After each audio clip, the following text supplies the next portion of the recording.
नमस्कार साथियों।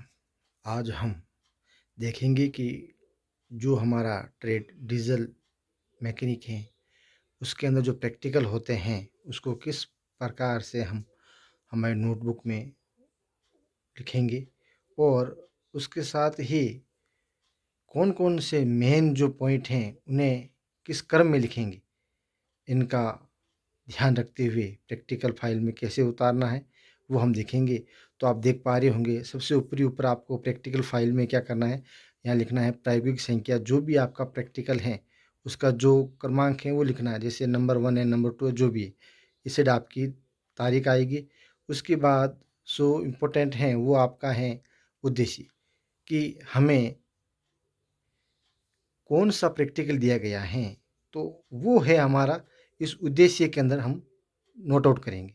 जैसा कि आप देख पा रहे हैं उद्देश्य में हम क्या लिख रहे हैं, विभिन्न प्रकार के जॉबों को स्टील फुट रूल से नापने का अभ्यास करना। कि जो भी हमें अब थोड़ा-सा बता दूँ जॉब से क्या तात्पर्य है, तो जॉब हम जो भी हमारा जो पार्ट होता है उसे हम जॉब कहते हैं। स्टील फुट रूल मतलब स्केल। तो कोई भी जो हमें जॉब दिया गया है उसको हम स्टील फुट रूल यानी स्केल की सहायता से मापने का अभ्यास करना, ये हमारा प्रैक्टिकल है। तो आप देख पा रहे होंगे अगला जो पॉइंट है हमारा उद्देश्य के बाद वो है सामग्री। तो इम्पोर्टेंट है कि जब भी हम प्रैक्टिकल कर रहे हैं तो हमें किन प्रकार की सामग्री की आवश्यकता होगी, जिसे हम मेटल कहते हैं। तो मटेरियल, मेटल नहीं मटेरियल, वो हमारा रॉ मटेरियल में आएगा। तो हम यह लिख सकते हैं इंग्लिश में रॉ मटेरियल, और उद्देश्य के अहम लिख सकते हैं।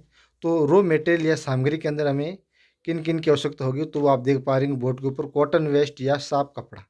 इसके अलावा विभिन्न प्रकार के आयताकार जोब जो हमें स्टील फुट रूल की सहायता से माप करने हैं वो हम लेंगे। इसके बाद जो हमारा अगला जो पॉइंट है, इंपॉर्टेंट पॉइंट है औजार तथा उपकरण।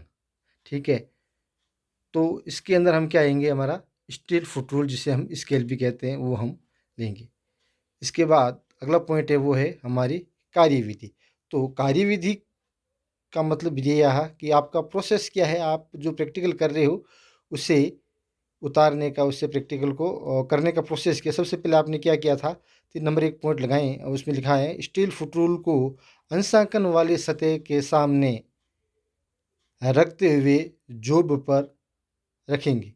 जो स्केल का जो जिसके ऊपर नंबर दिए हुए हैं उसको हम क्या करेंगे, ऊपरी साइड में जॉब के ऊपर रखेंगे, उसका माप लेंगे। अब अगला देखें कि जो पॉइंट नंबर 2 हैं तो इसमें क्या है, स्टील फुट रूल पर माप को पढ़ेंगे। जैसे जिस जॉब के ऊपर आपने लिखा है तो स्केल के ऊपर जो माप आया हुआ है उसे हम पढ़ेंगे और फिर क्या करेंगे, जॉब के विभिन्न स्थानों पर कम से कम 3 माप लेंगे। क्या करेंगे, कम से कम 3 माप हम लेंगे। कोई भी जब आपको मापने के लिए दिया जाएगा तो मिनिमम आपको प्रैक्टिकल के अंदर ये अनिवार्य है कि 3 माप आपको लेने अति आवश्यक हैं।